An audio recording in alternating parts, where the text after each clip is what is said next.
It's not that Israel hasn't been hit by missiles. There's, I don't know, 10 to 20 have probably impacted, but in the grand scheme of things, it's really nothing in a war. It's unbelievable because of the air defenses.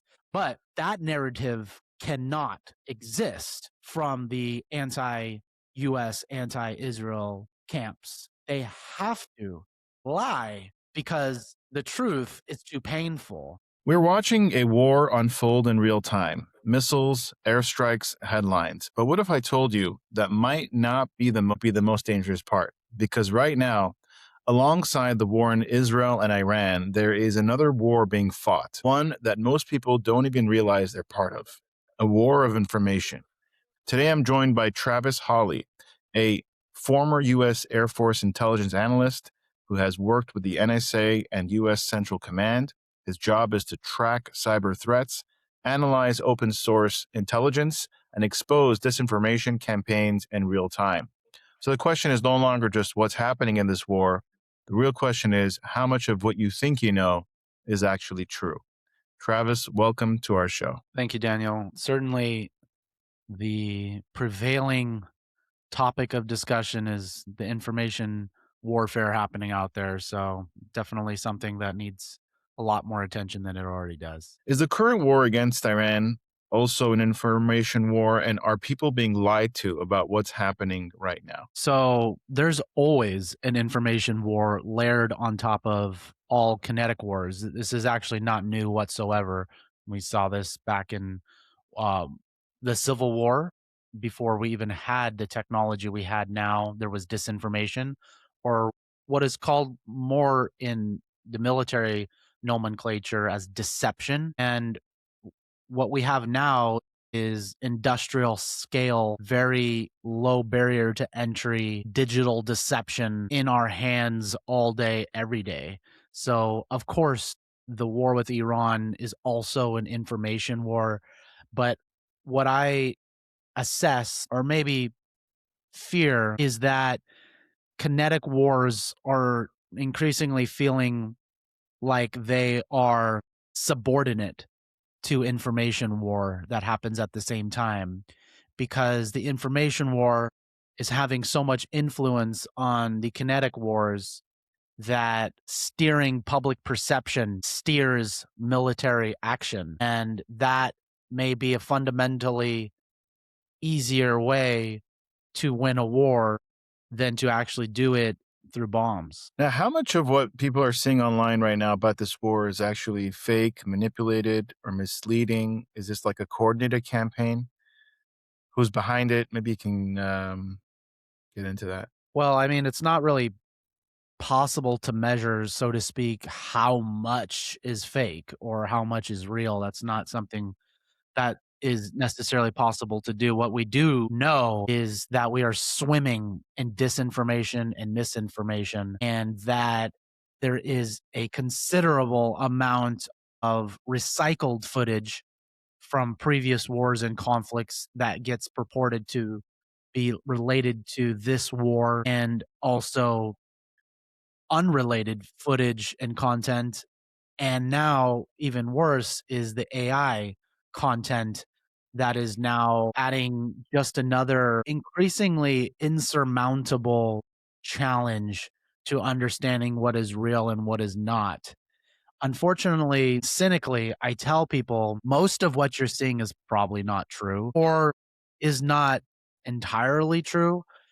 Most clips, and whether let's just say that they're real, are out of context, and they are intentionally framed, whether it's literally through the cropping of the image or video or by removing a timestamp before a video, is framed to push a narrative. And unfortunately, people do not have the media literacy, the skills, the time, the patience, the tools, the entire toolbox to understand what's real, what's mostly real. And to me, that is an existential national security risk that we are in currently.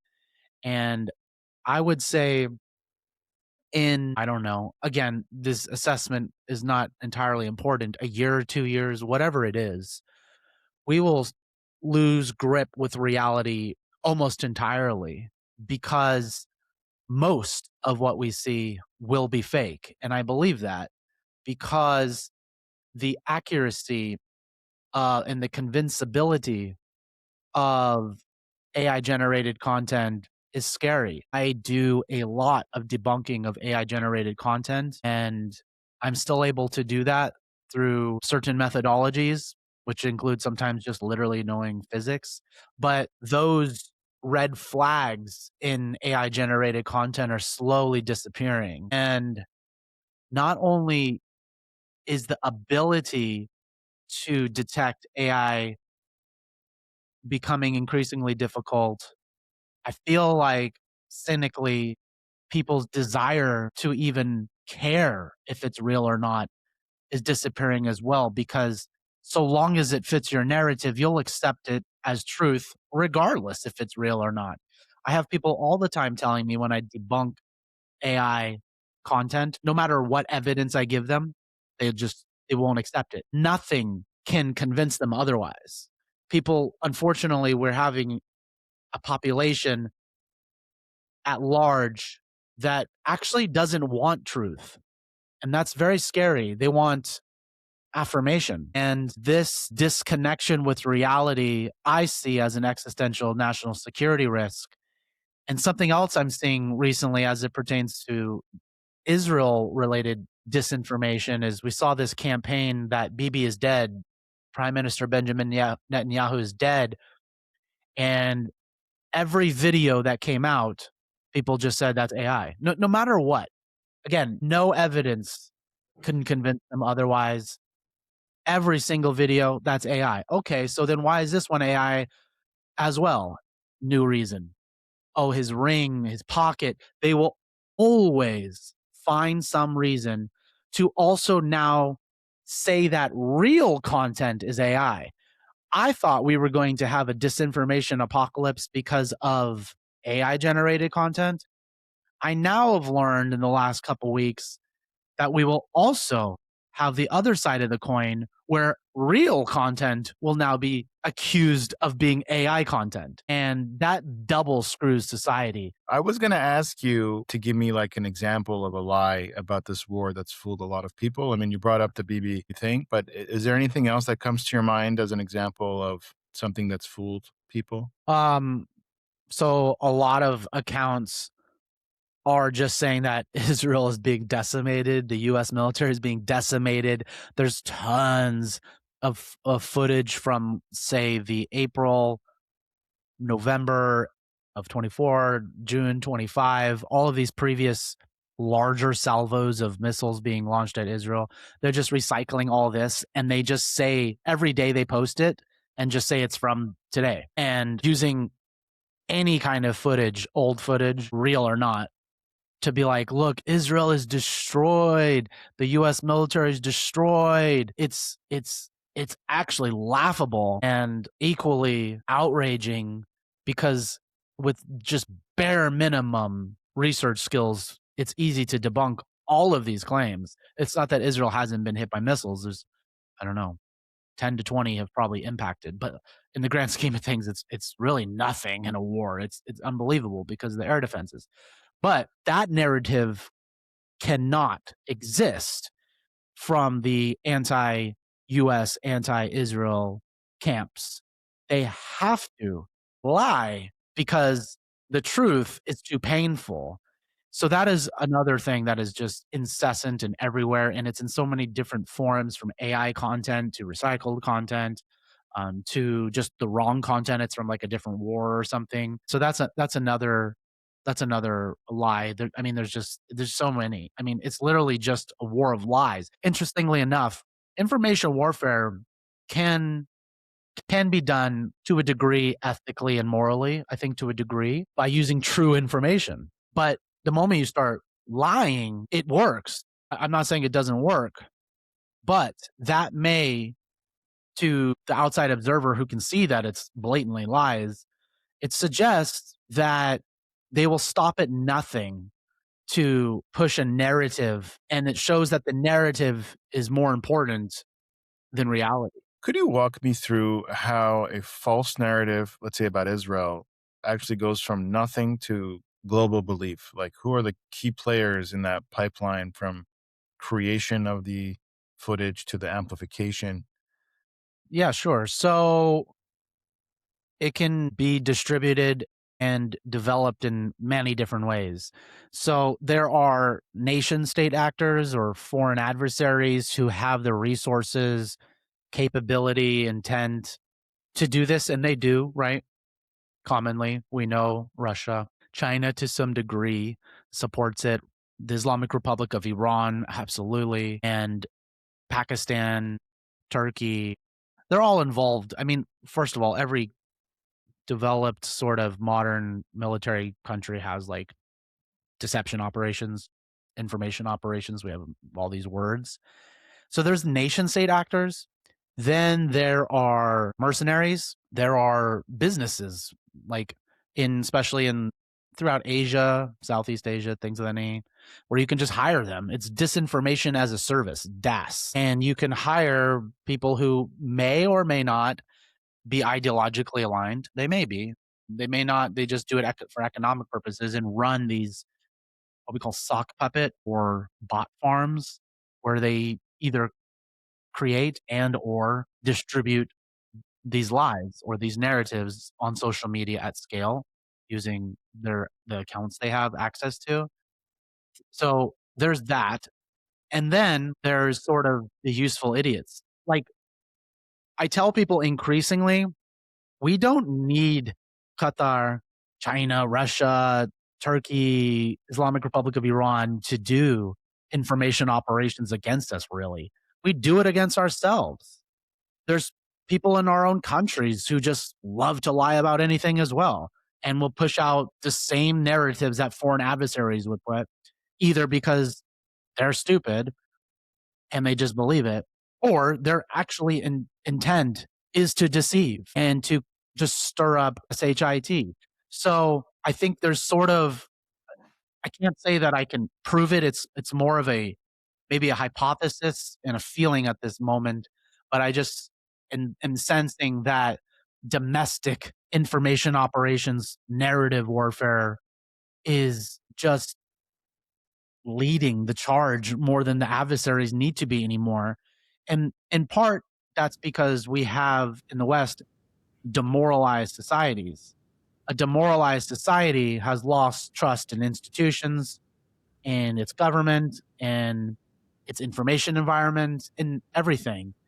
And in that environment, a demoralized society is not only has a high propensity to accept foreign information operations narratives, but to just develop their own based on the grievances we have with our governments and institutions, which sometimes are based in reality. Like we have real grievances. Like we don't want to have forever wars.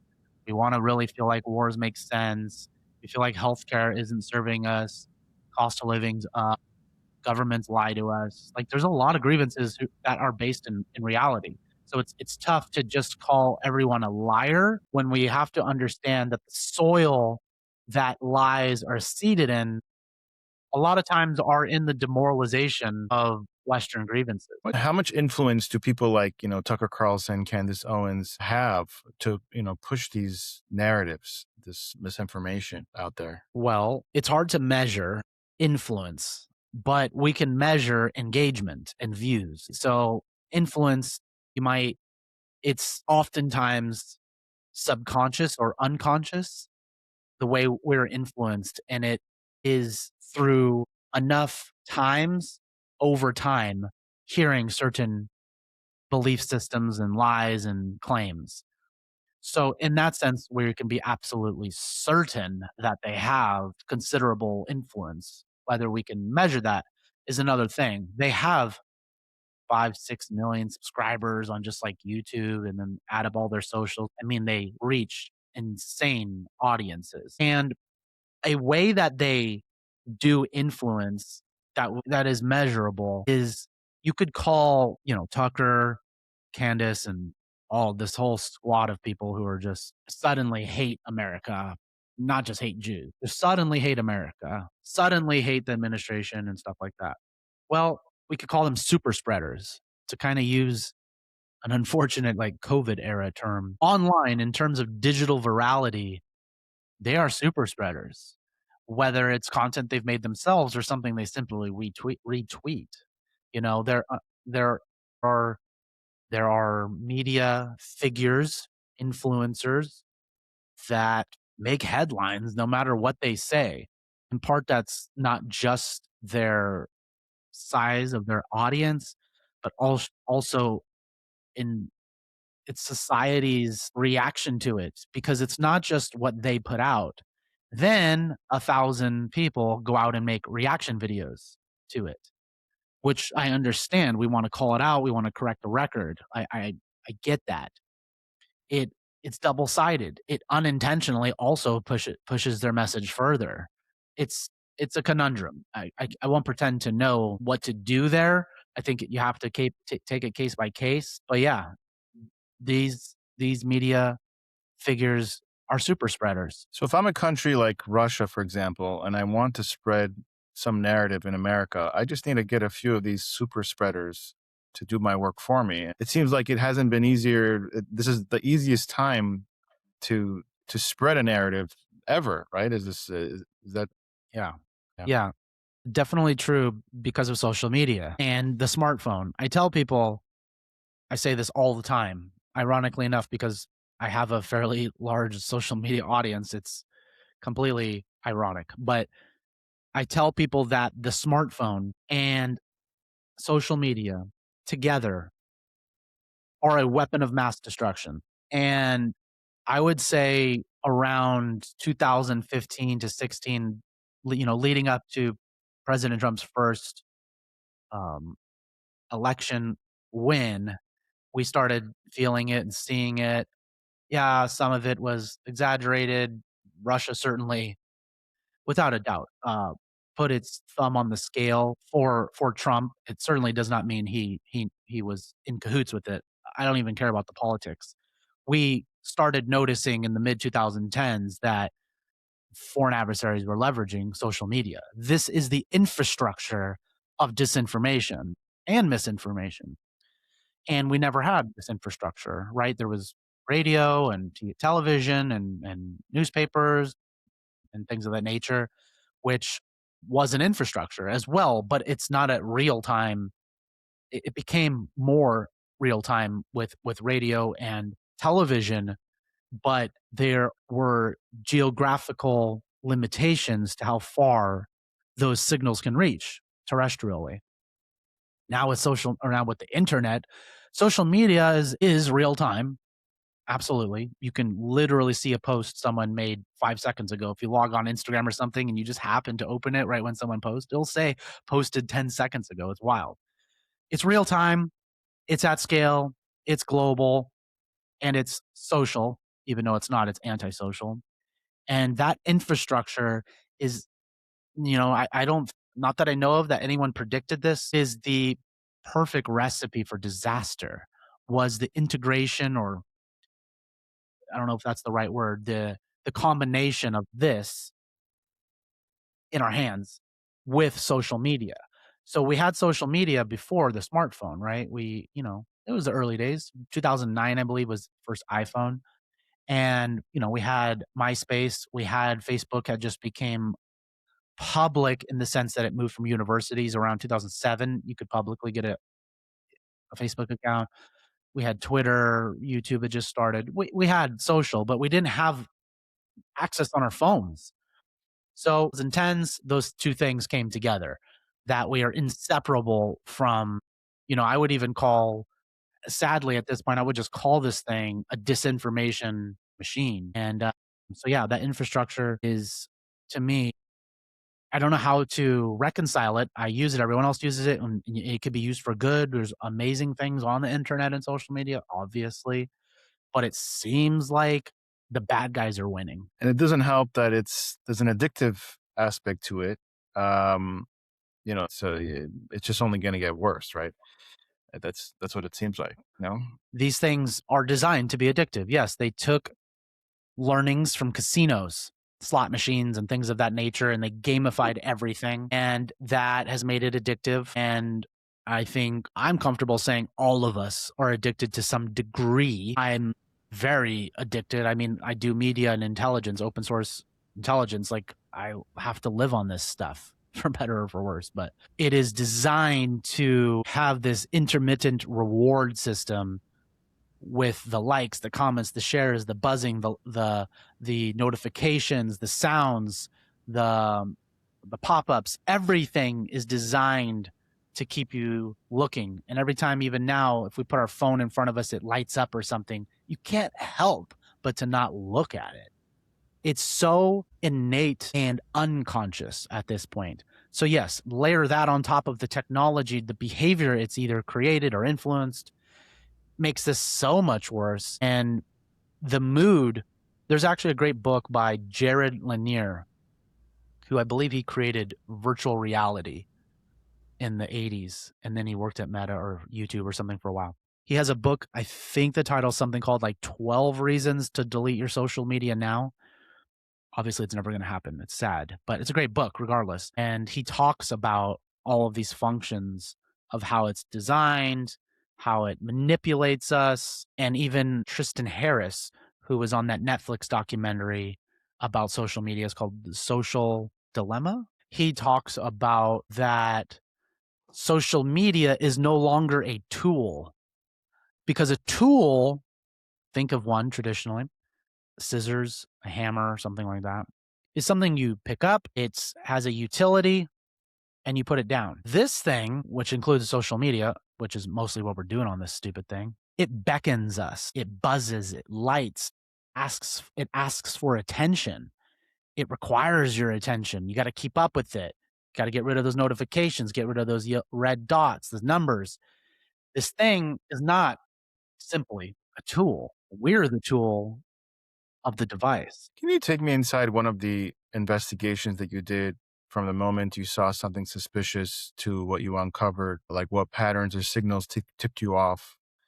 If you can get into that a little bit. Well, my post that is going viral right now on X is about foreign disinformation, likely coordinated to some degree, social media content related to the war. And I kind of connected how content is seeded and how it spreads across different geographic players, like Turkey seeding certain type of false information, and then likely it says West Asia when I look into the location, probably Iran, maybe Pakistan or something, country then spreads it, and then a Russian associate of Putin shares it, and then another account shares it. And being able to see how these adversaries pick up a lie and share it amongst themselves to make it go viral. Proving coordination can be very difficult,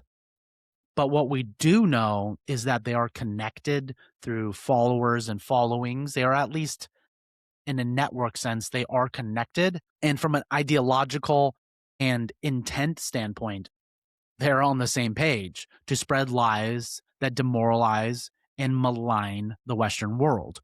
And in the last couple of years, those have focused on the US, Israel, Zionism, all of the things. So those continue to be the topics.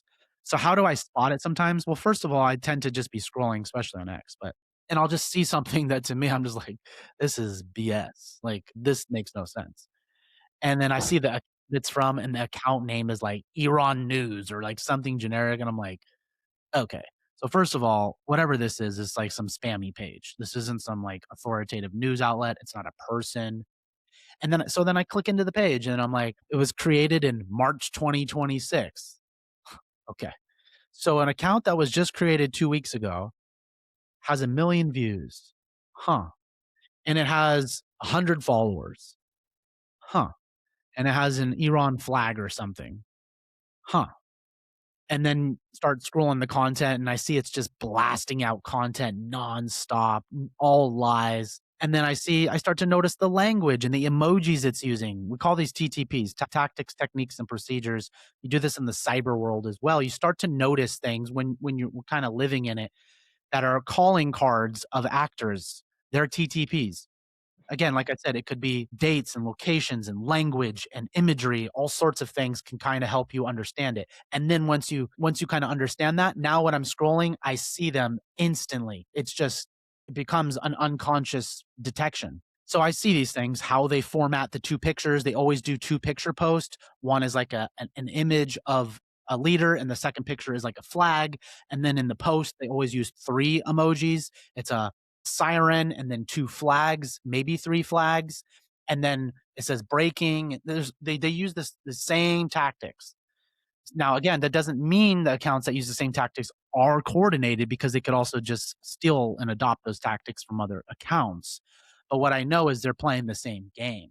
So they're depending on what we're doing, there's so many different things you can focus in on that can go, okay, something ain't right here. And this is part of the media literacy we need like desperately in this modern world so people can have this intuition of what is BS. And let's even say, to be fair, though I rather not in this sense, it's not always false. There's three categories.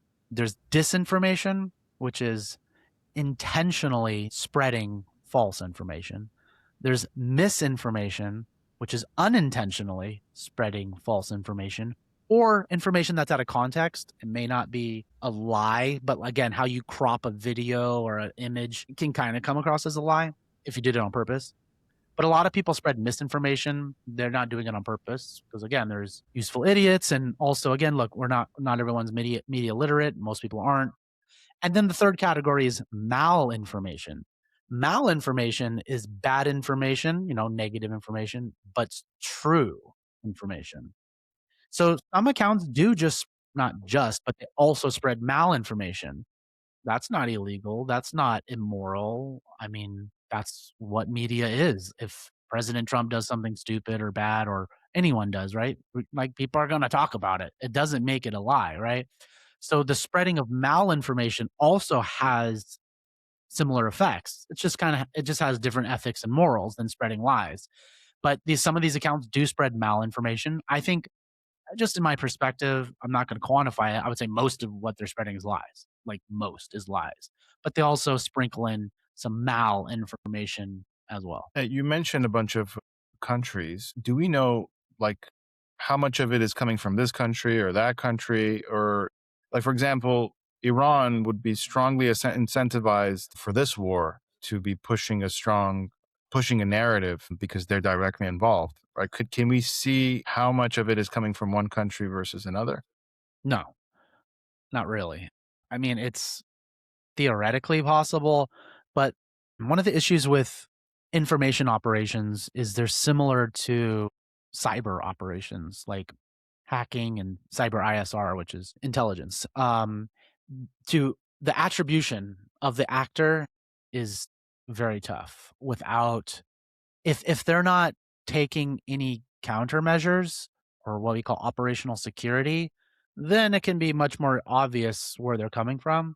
But most nation state actors, again, not people domestically, not useful idiots. I mean, there's plenty of people domestically who just also spread the lies, and we know exactly where it's coming from. It's coming from the US, it's coming from Americans, journalists, in quotes. With nation states, it's very difficult because they may obscure their location through IP or using VPNs to change your IP address and proxies technical means to do that. Not it doesn't mean you still can't figure it out. We certainly can, but it requires a lot of times like subpoenas and things of that nature where the platform they're using may be capturing an IP address, but we can't see that publicly, right?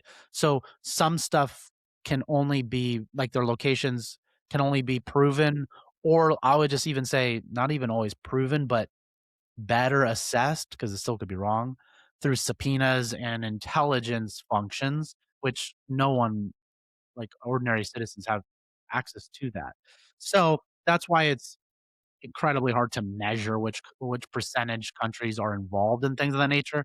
We do have other means though, like again, it's similar to cyber operations where over time, you may learn those TTPs, tactics, techniques, and procedures of certain groups, and then when you see them repeated, you can assess, again, that doesn't mean guarantee, but you can assess it's that group again because they do things a certain way in a unique in somewhat of a unique way.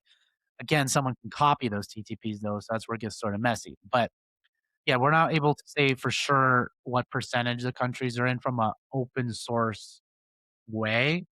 Of course, agencies, whether it's the military or the NSA, CIA, they have means to do it better, but technically in the open source, it's hard. So I think what's important though is to always ask yourself some questions. Is the most important question is who benefits from the lies? That'll help you narrow down the list at least, right? Is France or Belgium or something like lying about Israel and the US? I mean, I'm not saying our relations are always great with France and Belgium, but not really. They're not really in the information operations game to, these NATO countries are not acting against us. So you can narrow it down to, you know, 5 to 10 countries max on most things. But then again, you have to take into account, again, some maybe mercenaries that are hired in some poor countries or something, but who pays them? It's still that same list of the 5 to 10 countries max, and, yeah, so that's kind of the overview of why it can be difficult. Luckily, again, we can still put pieces together to have a moderate to sometimes a high confidence assessment of where it's coming from, but that's the reality. Now, how much of these are bots or fake personas? And are people online often arguing with these bots without realizing it? Would they be shocked if they knew who they were actually interacting with online? I so on X in particular, it is known to be just bot central, right? All social media has bots, that's for certain. But because of the technological lower barrier to entry on X, it seems like the bots are just prolific there. And from a information environment, X tends there's a cascade of information of how things go viral. It's definitely not always the case, but a lot of things pop off or break on X first. Sometimes they actually break on like Telegram or something first, then they make their way to X and then it goes to Instagram and it spreads out through all the socials. But I would say yes, X is absolutely invaded with bots. Just so we're clear, bots is an automated account. But what I don't think people understand is how much in the information operations space, how many another type of account exists. It's called a sock puppet. A sock puppet account is a real person behind that account.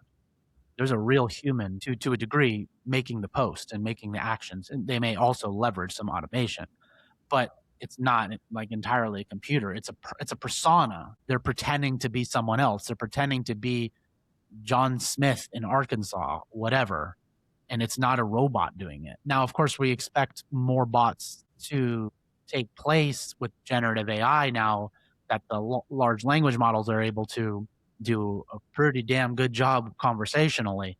That's going to make things a lot harder, like apocalyptic, as we discussed, not just on the generative AI of videos and images, but also on conversations online. If is this authentic at all? Bots will be talking to bots. Well, that's already happening, but there's a lot of sock puppets. That's my point here. Is there definitely are rooms of people.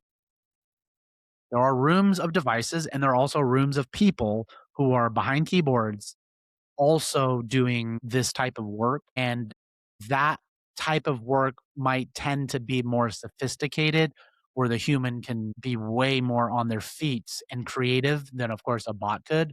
So you may leverage there's different purpose, right? A human can achieve a type of quality and spontaneity that is still better than bots, and but bots can achieve scale. So, look, I can't say for certain who's doing what to what percentage, but just understand there's both happening. Why do you think it is that people so easily believe negative or false narratives about Israel?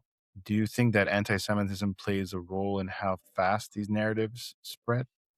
Yeah, without a doubt. Confirmation bias is our greatest weakness.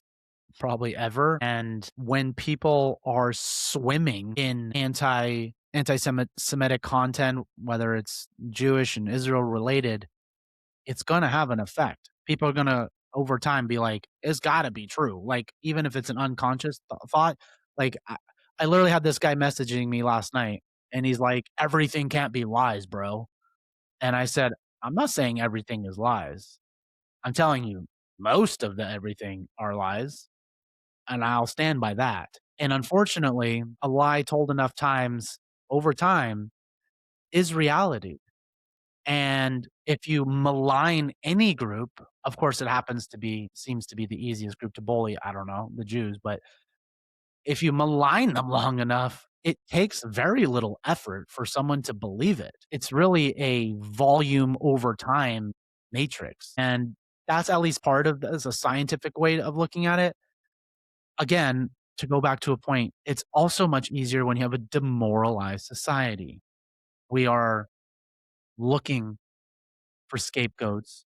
We are looking for justification for our circumstances. There's no trust. You see some groups doing well and others not. It's not just Jews, right? It's the elites, it's the 1%, it's all of that stuff, right? And all of those groups get maligned. Yeah, I mean, those are some of the functions of why it's so easy to believe. I mean, really everything we discussed up until this point plays a factor: volume, quality, time, grievances, demoralization, psychology, sociology, technology. All of this is just a recipe for disaster for the Jews, certainly. But if we zoom out, it's a recipe for disaster for the entire Western world. We had the war in Gaza for 2 years, right? And obviously, I believe that it was a justified war after October 7th, but it seems that people have been convinced that it was a genocide and they will keep pushing that narrative, fake footage or footage that's doesn't explain the context. What do you think of that, of how they were able to spread that narrative?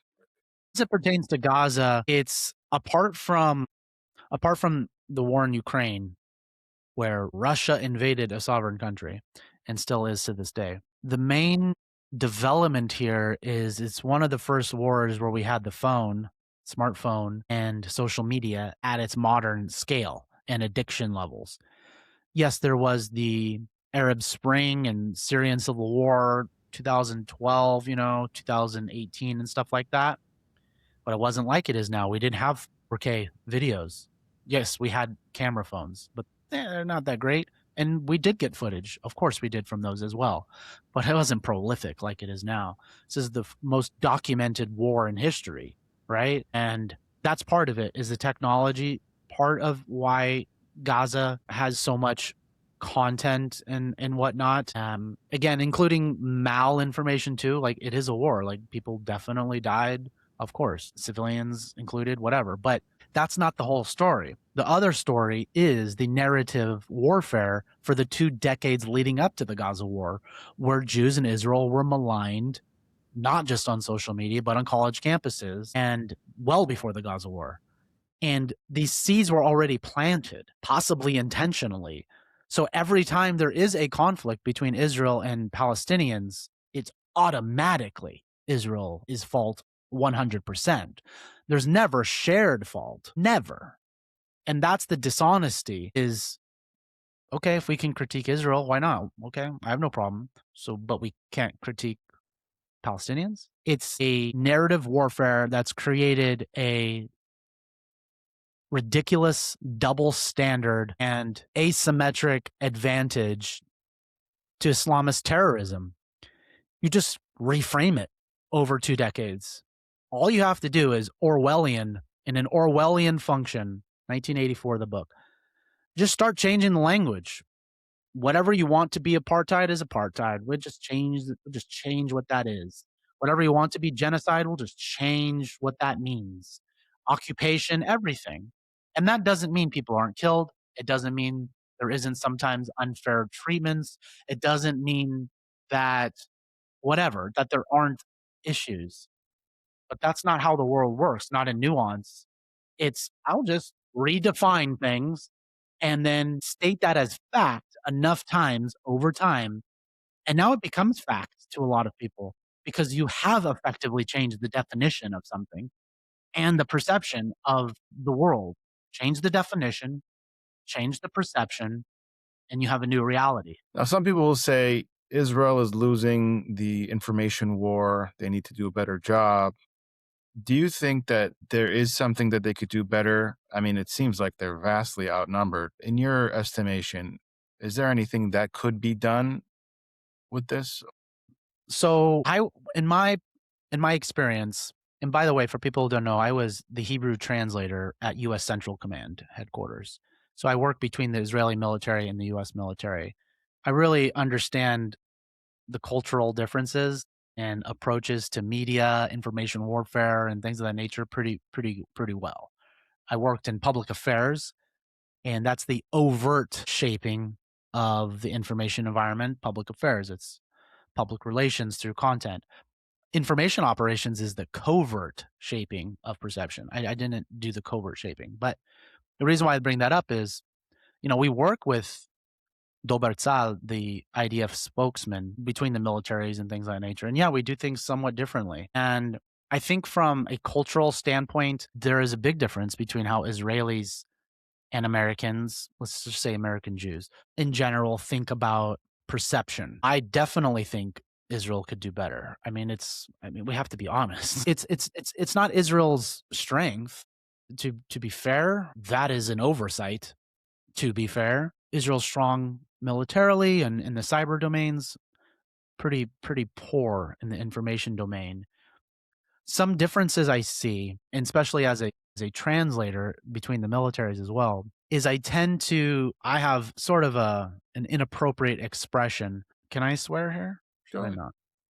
Well, I say Israel Israel from an attitude and information perception, I say that they can come across as a-holes. I'll just somewhat censor it.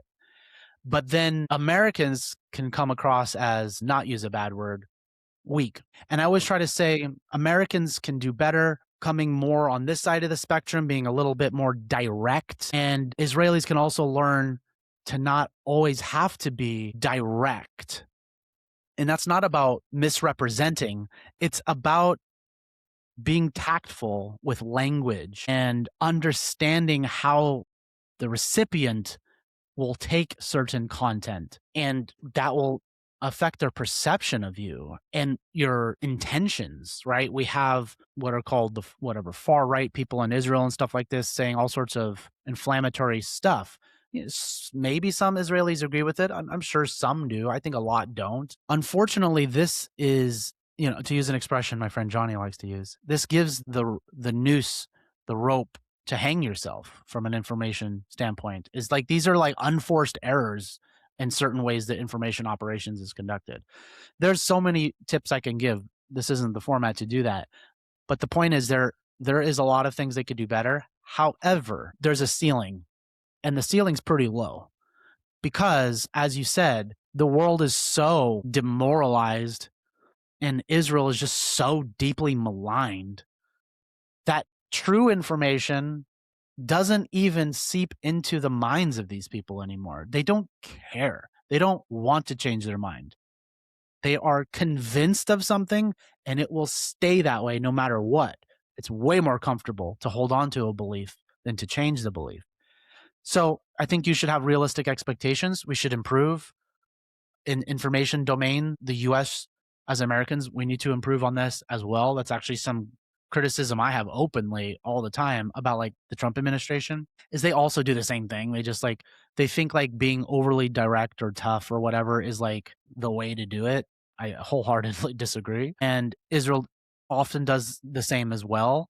And I think that's a miscalculation because even though they're going to use everything against you, even though we're outnumbered as Jews, don't give them more ammunition. At least control what you can control. I want to ask you about the mainstream media. Do you think that they're helping to clarify reality, or are they just making the problem worse? And do you think journalists are being manipulated, or are some of their narratives intentional? I mean, look, media is activism. Sadly, that is the culture we live in. And you could say the same thing about seems to be education, teachers, no matter what grade level we're talking about. Everything seems to be about activism now. Not that there's inherently something wrong with activism, but it can cloud your profession if your moral, ethical, ideological stances are more important than your credibility and objectivity. So yes, the media is just activism in teams now. I watch. So I was also at U.S. Central Command. I was a regional media analyst. So beyond doing intelligence, I analyze the media for a living. And what I've had to do for someone who really cares about trying to find the truth the best I can, and I understand not everyone has the time, but is to really look at so many different sources because I just understand there are some, because I'm a human as well, that I trust more than others. Sometimes that might be entirely based on objective facts. Some of it also may just be the style, the person who delivers it, whatever, my political leaning at that time in my life, whatever. I'm aware of that. But I've learned like even at home, I have a TV. I use YouTube TV and it allows you to put 4 channels up at one time. Every single time something's happening on the news, I have 4 channels up. Unfortunately, I don't know how to change which channels those are, or maybe it's just the default. It does Fox, CNN, BBC, MSNBC. It's all over the place. But I like that because anytime something's going on the same screen, I'm seeing 4 different perspectives on it, and I can you can change the audio between the TVs, and I just literally move around, and I'm just like, wow, it's such a bizarre world we're living in. It's 4 different realities, and so yes, it's a lot of it is activism. What you see, unfortunately, too politically speaking, is when speaking from America, when Biden was in what was president, Fox News becomes the opposition channel. Everything is just going after Biden naturally. And CNN is the defense channel. Everything is defending them. And now we flip. Trump is the president, and now Fox is mostly defending the administration, and CNN is only attacking it. And to me, I'm just like, this is the problem. Like, there is a motive, and then therefore there are narratives by your source of information. So this is why I don't really I try to avoid like more extreme news channels because I'm not sure the value in also getting their perspective. But if it's right or left, I don't have a problem watching it and just trying to like see like what's the angle here. So yeah, media is activism, and the last thing I'll say about that is unfortunately, social media is now just activism as well. We call the traditional media or legacy media, everyone's like, including Trump and everyone else. I mean, fairly, but I think we're going to learn a lesson about this. Everything was the media is dishonest. It's narratives and it's true in many ways. It just is. Like they both lie. I've seen so many lies about Biden and so many lies about Trump. I'm just like, I don't trust any of you guys, I'll be honest. And we thought if when we moved from legacy mainstream media to social media, wow, it's a new world. We're going to democratize the voice. And now these few channels, the alphabets, CNN, Fox, CBS, ABC, all that. They're not going to be the only voices. And in principle, that actually does sound very appealing. You don't consolidation of power is very risky. What we learned is the opposite has happened. We went from a handful, which has those risks, to now we have 8 billion voices, which is a weird thing to like reconcile because it's like, well, I don't want people to not have a voice. It's all about democracy and human rights. But we've learned the cost of social media becoming this just disinformation machine and activism is now we don't know what's true. And now instead of again, I'm minimizing it, 5 opinions from these main news channels, now I have to form an opinion and know what's true based on thousands? Like, it's impossible. It really is. So, what people end up doing anyways is just listening to a few people, whether it's their Candace Owens or whoever it is. I'm sure there's stuff on the left and stuff too, but and then just doing the same thing. and I don't think we got anywhere with social media.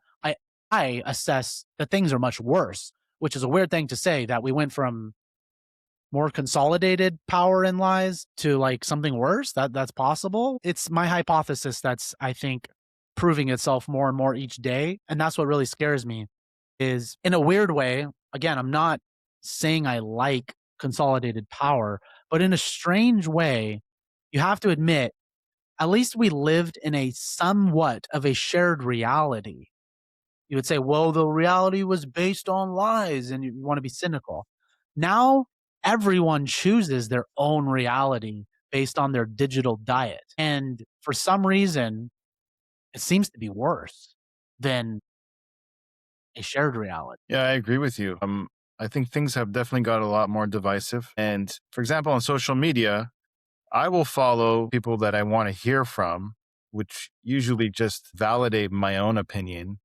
And then Yeah. anybody that I don't want to hear from, I just unfollow. So they're preaching to their own choir. It's like just Echo the same chamber. echo chamber. And it's just getting worse because of social media, I think, than when we just had mainstream media. So, where do you draw the line between free speech and dangerous manipulation? And especially during a war, should disinformation can be considered as like a national security threat? It's a tough thing to answer because look, there are some clear lines not established by me. They're legal lines, like defamation, not an easy case to always prove or whatever. There are forms of illegal lying, without a doubt. There are forms of being an unregistered foreign agent, spreading information on behalf of an adversary, for instance. There are some very clear lines that are being overlooked all the time. In part, I think it's the lack of attention and resources that are put in these things, but I also think it's the scale. Like, you just literally have millions of people at any given moment flooding social media with lies. Again, whether it's misinformation or disinformation, the intent could be different. It's just insane. Like, there are technological solutions, or let's just say ways to mitigate it. They're illegal, there's regulation. That's another conversation. There are ways that we can do way better than we're doing. It's just completely unfettered and unregulated. And I don't like regulation over regulation. Who does? Who wants over regulation? But we regulate food and medicine and all sorts of things because we understand there are inherent risks there. And it's not about getting rid of the risk. It's about mitigating the risk. During a war, we see, and I measure it, people can check out my work on social media. I measure it quantitatively and chart it, graph it. We see the massive increase in the lies and disinformation, misinformation. And it's like we don't want to become Iran, the Islamic Republic of Iran that shuts the internet off during wars, right? But we're living in two extremes. The extreme of the totalitarians, Islamic Republic of Iran, Russia, and China, they'll turn that off real quick if it could lead to a national security risk. They just unplug it. Apart from that, they also have semi intranets rather than internets where their access is blocked to a lot of Western stuff. So if they want to do that, they got to use VPNs and all sorts of stuff. And then we don't have access to their readily. We don't have access to their information environments because of that. A weird reality about that too is it works for them in terms of keeping civil unrest down. We're the opposite. We of course don't want to be censored, of course. We're the opposite. We're like, let it burn. Say anything you want, anytime you want. There's basically no consequences. You can be anti Semitic, hateful, send death threats, lie. These social media networks do nothing. So that's what really concerns me is the polarity in the information environment that we're in the absolute apocalyptic side of it. And then the other version, it seems like on the extreme end is the entire censorship of it by our adversaries. Well, Travis, I want to thank you for your time. I think this was a very fascinating conversation, and I'm sure it'll resonate with our audience. If people want to follow you, where can they find you? Talk to Trav. My username is the same. Talk TALK, the number two, Trav, TRAV. Talk to Trav. Okay, amazing. Thank you again. Wishing you all Yeah. the best. Thanks, Daniel. Appreciate it. If you have a 401k or an IRA, please listen. Gold is at record highs. What many people don't know is this: you can move part of your retirement money legally and without tax penalties into physical gold you actually own.